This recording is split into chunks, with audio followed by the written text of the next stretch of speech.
బాధ. రాత్రి మగుళ్ళు కష్టపడుతున్నాం, ఎంతో మంది కష్టపడుతున్నారు.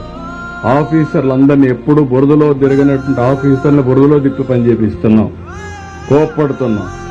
తప్పదు, వెళ్ళాలి, ఉండాలి, కూర్చోవాలి. ఒక సీనియర్ ఆఫీసర్ ఫీల్డ్కు రారు.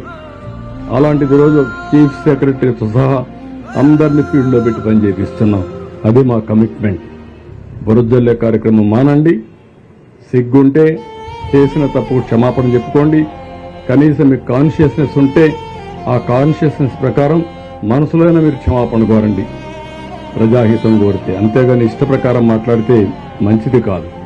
నేను ఎప్పుడు రాజకీయాలు చేయను. సంక్షోభ సమయంలో ఎప్పుడు నా దేశంతా ఒకే ఫోకస్ ఉంటుంది. ఈరోజు డ్రోన్స్ తీసుకొచ్చాం, హెలికాప్టర్లు తీసుకొచ్చాం. ఈరోజు మార్నింగ్ కూడా హోమ్ మినిస్టర్తో మాట్లాడాను. వారిని కూడా టీమును పంపిమన్నాం. మళ్ళా లెటర్ రాస్తున్నాం.